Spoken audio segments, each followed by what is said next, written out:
Good morning. Good morning.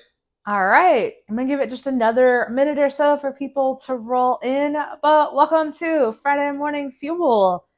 It is now September 1st.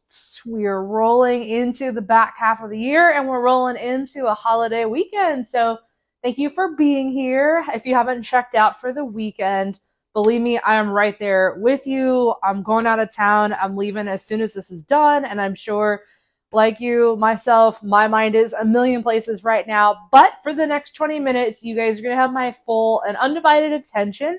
And today we're going to be learning about mood food, or how food impacts mental and emotional health.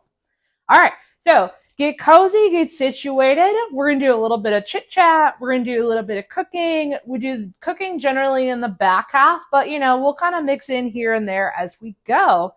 So, learning about food and how it impacts our mental and emotional health. So, we'll start with just a quick exercise here. So, as you are currently, whether you want to close your eyes or if you just can real time reflection, think about how you currently feel. You're probably feeling several emotions at once, and that's completely normal. It's not necessarily that one emotion is going to dominate the entire time, but being aware of how we feel is a great way to help kind of strengthen that emotional intelligence. So, the awareness of how we feel in a certain moment.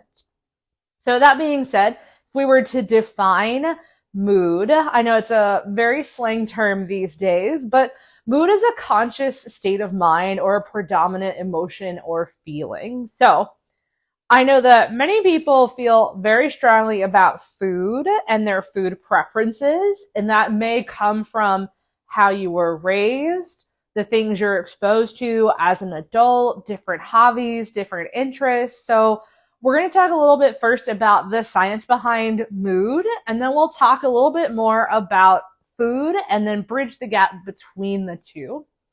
So, one of the biggest players in the game that we're going to talk about here is a hormone called serotonin.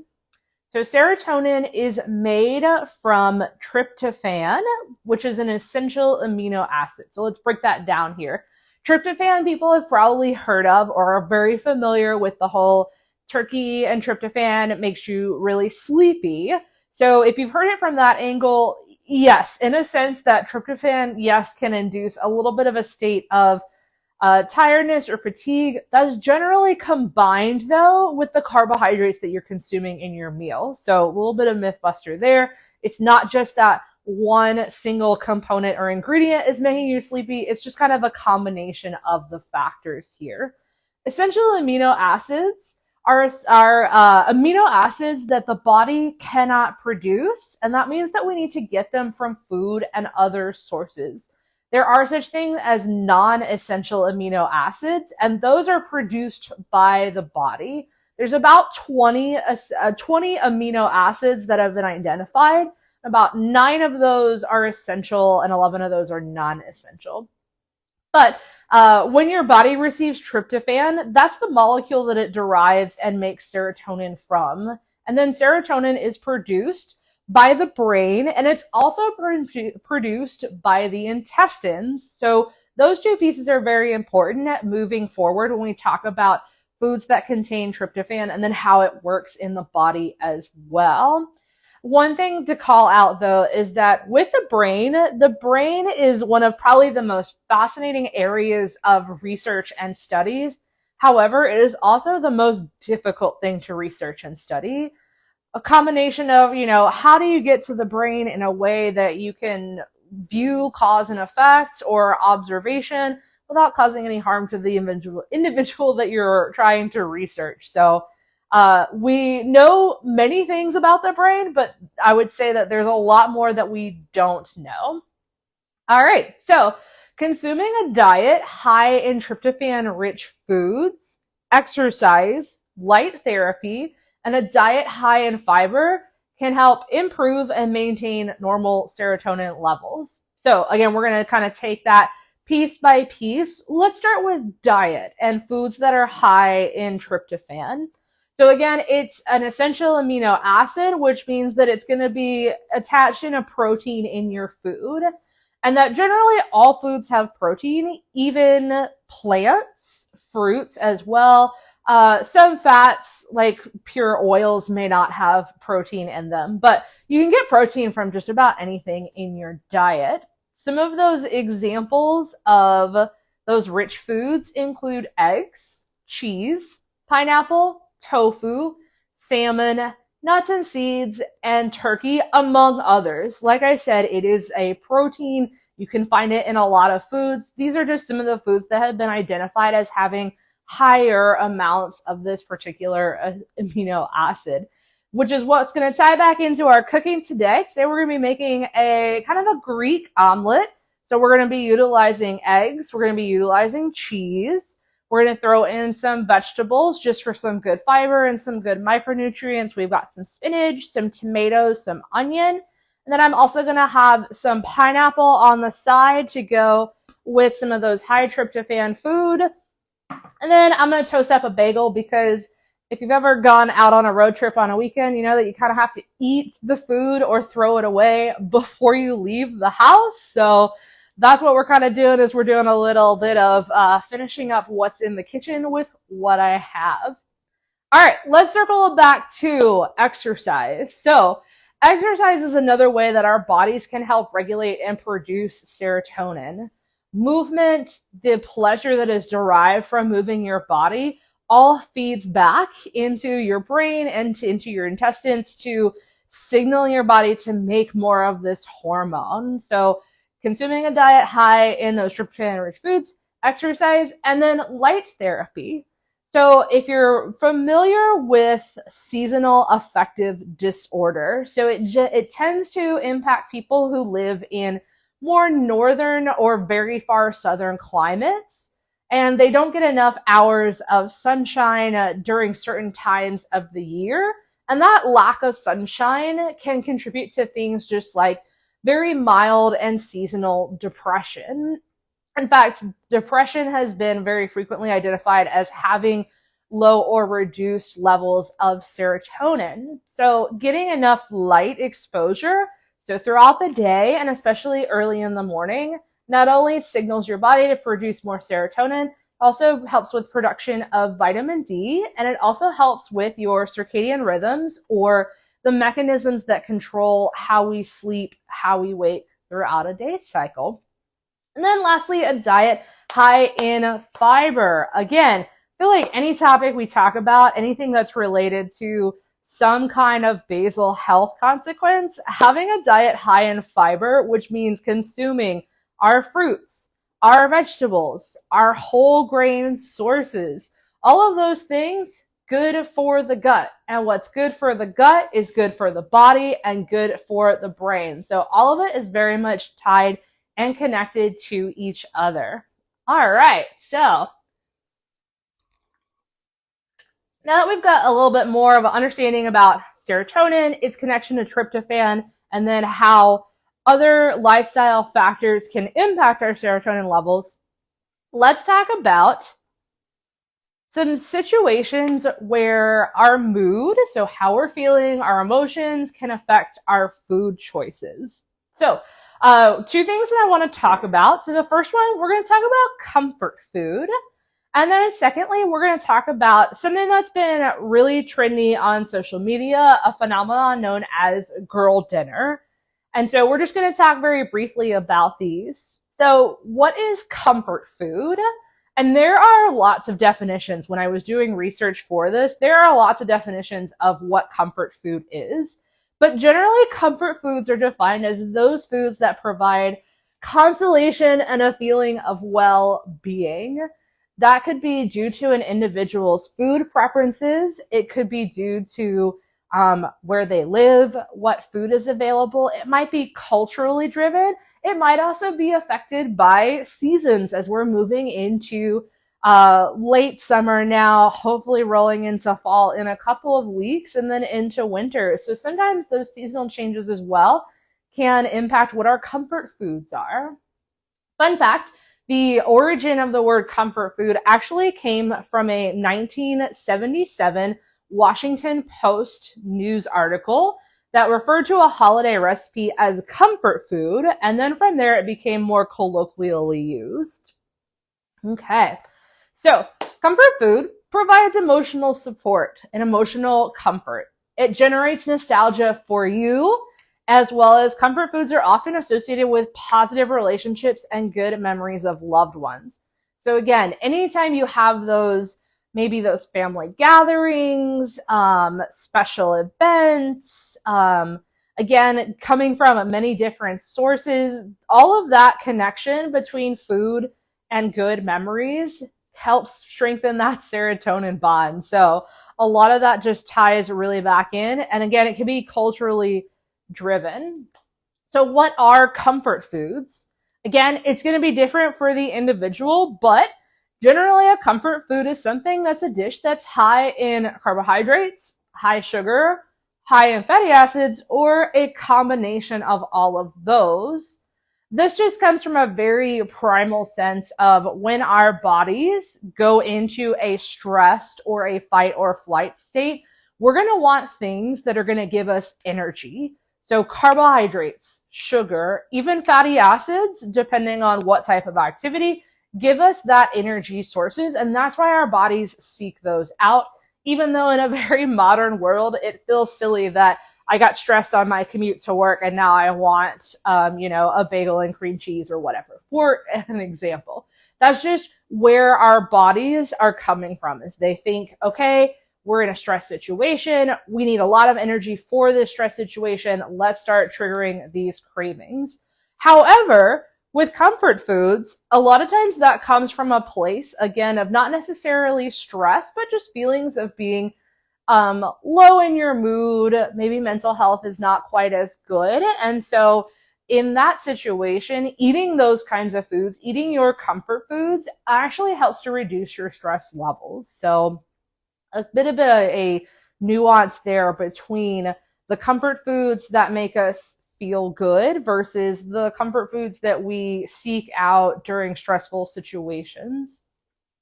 Even foods that are objectively healthy, so again, those high carbs, high sugar, those fatty acids like salmon, tuna, and nuts, generally very healthy, but can also be comfort foods because of their nutrient content. All right.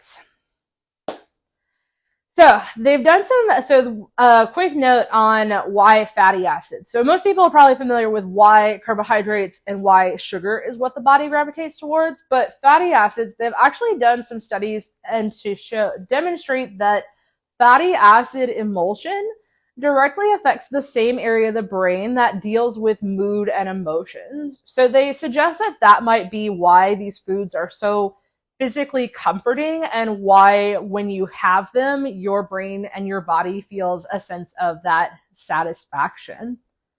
I'm talking a lot today. Got to slow down and take a sip here.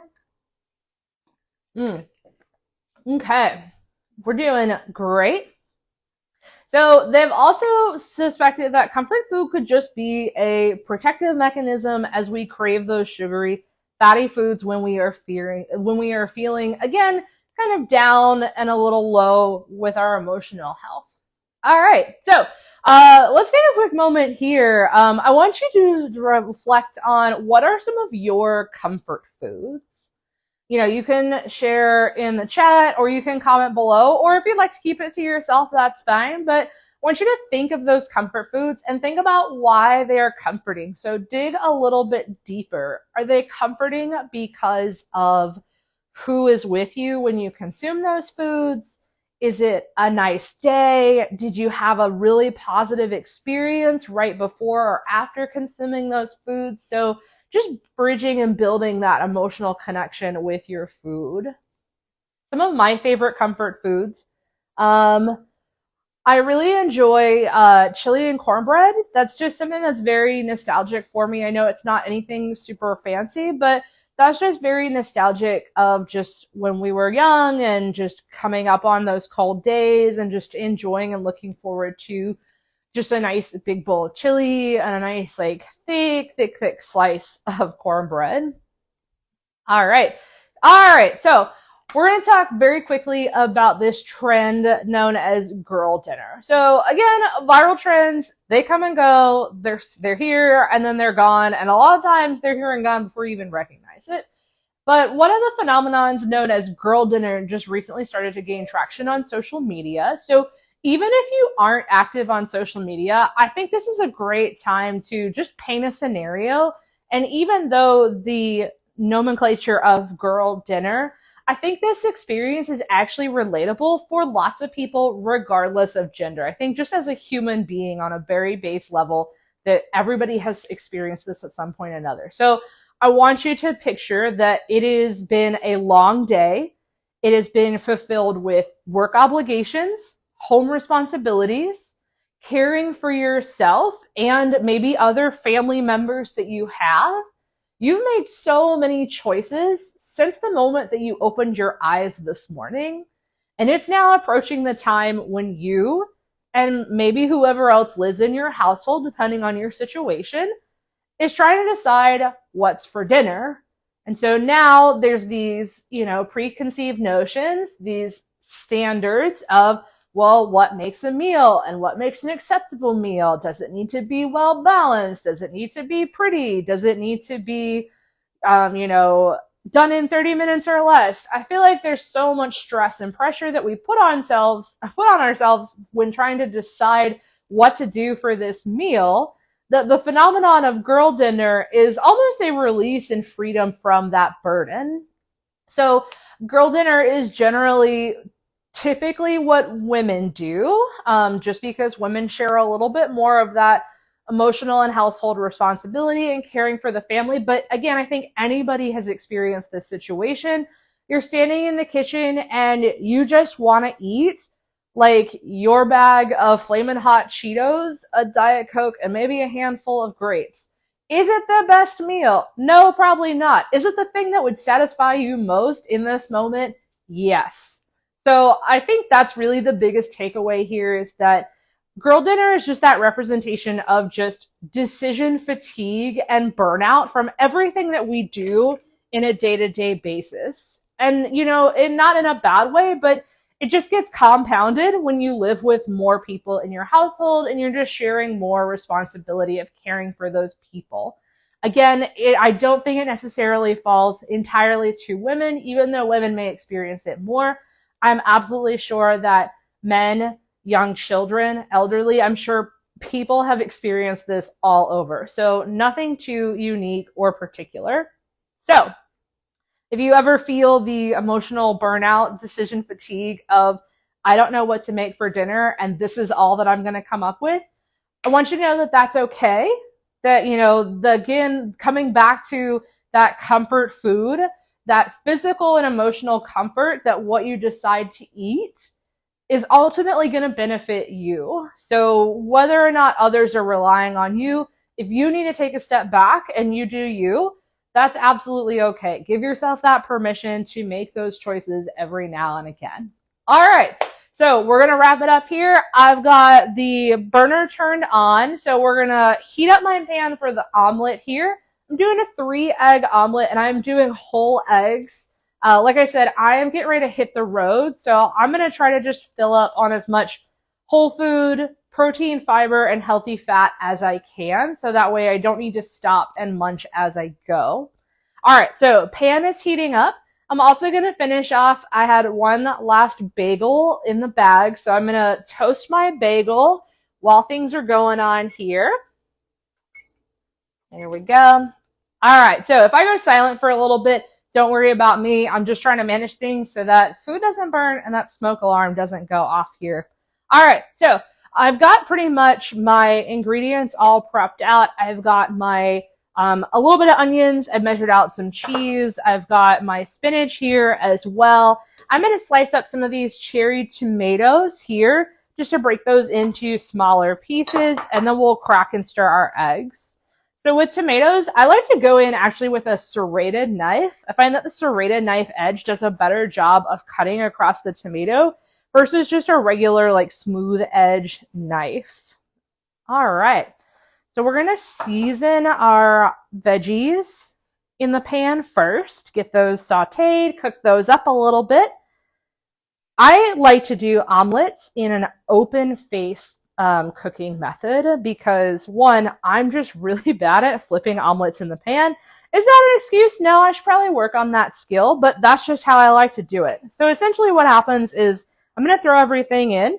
I'm going to stir my veggies first, let those cook down a little bit, get nice and not crispy, but sauteed, you know, a little bit of flavor, a little bit of heat. Then I'm going to add in my eggs and let the eggs just cook. So I'm not going to touch them, stir them. I'm not even going to fold the omelet in half. Like I said, I'm just going to leave it and let it go, do its thing. And then as I slide it out of the pan, that's when the folding action comes in. All right, so tomatoes are all good to go. We're going to crack some eggs here. So I learned a couple of years ago that apparently cracking your eggs on a hard flat surface is better than cracking your eggs on the edge of your bowl, which is a pretty common method as well. I think the reasoning was that when you crack your egg, if you crack your egg on an edge like that, you risk pushing like shell pieces into the yolk when you're trying to just get like a very like clean crack. But I don't know how that's any different because honestly, when I cracked it on a flat surface, I still have to pry it open with my hands, which leads to me still cracking a little bit, pushing inward. So if you have a secret to cracking eggs, maybe one of these days I'll be good enough to do a one-hand crack so that way it's nice and smooth. And some eggs come away like nice and easy. There we go. All right, 2 eggs down. So if you like to compost, eggshells are a great thing to add to your compost pile. If you have any house plants, like I have some house plants, I like to save my eggshells. I rinse them out, I let them dry, and I'll probably save like a couple dozen worth of eggs because it takes a lot of eggshells, and then I'll grind them down. And then every probably like 4 to 6 months, I'll take those eggshells that I've powderized and just kind of sprinkle them into my plants. Gives the plants a little bit more calcium. All right, let's stir up these eggs. Let's check on our bagel, making sure that it's not burning. Bagel is good. Pan should be a little bit warmer now. Okay. Egg yolks are stirred. I'm going to toss in onion, tomato, and spinach. Let that saute for a little bit. I am going to throw in some garlic powder to give it a little bit more flavor. All right, so eggs are going to get left alone for a second. Get that pan nice and warm. Going in with a little bit of nonstick spray just to help with that transition. All right, so we've got onions and tomatoes. If I had in the fridge some olives or some like green peppers, that would be, pepperoncini or like banana peppers, that would be fabulous. Really make it a Greek omelet. Okay, let's do a sprinkle of some garlic powder. Lovely, lovely. All right, let's get this going. So like I said, forgive me if I get a little quiet here. I'm just concentrating on prepping this food, making sure that it doesn't burn. And then obviously you can cook veggies down to how you like them. I eat lots of like raw spinach mostly. Wilting or sauteed spinach is not my favorite, so I'm not going to saute as heavily for my spinach, but maybe you like a more wilted spinach leaf. That's totally fine. Okay, so while this is going, like I said, I have a side of pineapple. Nothing too crazy. I tried to look in the produce section for some of the pre-cut stuff, but they didn't have any this time that I went. So we're just going to go with good old canned pineapple. Yum. I don't know about you guys, but one of my favorite treats is putting like canned pineapple in the fridge, let it get cold, and then just like sipping from the container, just cold pineapple juice. So good. So good. All right, so I'm going to scoop out just a few chunks of pineapple. I'm going to try to leave that juice in the container. Perfect. This looks so good. And I'm so thirsty. I get so thirsty trying to talk to you guys for this entire 25-minute section. All right, so veggies are looking good. I'm going to toss in my eggs. Like I said, this is an open-faced omelet, so once the eggs are in, they are just going to cook.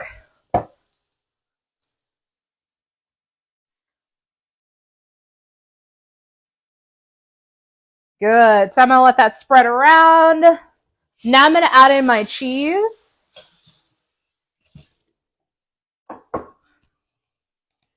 Now we're going to add in our cheese. Perfect. So as the eggs cook, that'll melt the cheese down. You could also add your cheese afterwards as extra garnish. In fact, I've got some basil outside. I'll probably grab some basil from the garden and just get that going. Perfect. All right, bagel is toasted, so we're going to pop that out. Yum. I have a blueberry bagel. Those Dave's Killer Bread bagels is what I had. They're pretty good. I've never had the bagels before, so this was a new one for me. This one is the blueberry one. I love blueberry bagels with strawberry cream cheese is like a really big treat of mine. Comfort food. All right, yeah, so the bagels, for one bagel, it's 11 grams of protein, which I feel like is pretty hefty. It's also got 3 grams of fiber and only 9 grams of added sugar, which I think is pretty good. All right, so eggs are cooking up. We've got our bagel. We've got some pineapple here. Hopefully I got some room on my plate for this omelet. And then that's pretty much going to be it for today. So this is not quite done here. I'm going to let this go. So we did talk about some seasoning. So you're probably wondering why I didn't throw some salt and pepper on my vegetables. That's because I like to finish with salt and pepper. Again, that's a personal preference. If I was going to do salt and pepper in the pan, so when using salt, we've got a couple of different kinds of salt in my kitchen, and I think you should have some different kinds of salt as well. So fine salt is good for when you're actually cooking. So if you're boiling things, if you're seasoning things, fine salt, because it is so finely ground, is going to give you a lot more flavor versus our coarse, like our sea salt, or salt that you would put like in a grinder. Because these crystals are so big and so large, you're not going to get as much spread as you would with your really fine grain. So your coarse is good for just like finishing off food. So as food is finishing from the heat or as you're about to serve it, that's when you want to use that coarse salt. All right, so we're going to slowly pry this up. All right, now I'm doing this on camera, so I gotta make sure that it doesn't mess up. Okay. So like I said, it's open-faced here, so all I'm gonna do is just kind of gently work it out. It's gonna slide out onto the plate, and then as it's sliding out, that's how I'm gonna fold it. Makes it just a little bit easier. Of course, now my omelet is acting up for me today. It's because I'm doing it on camera. That's why it's doing it. All right, we might have ugly omelet today. All right, it's ugly omelet time.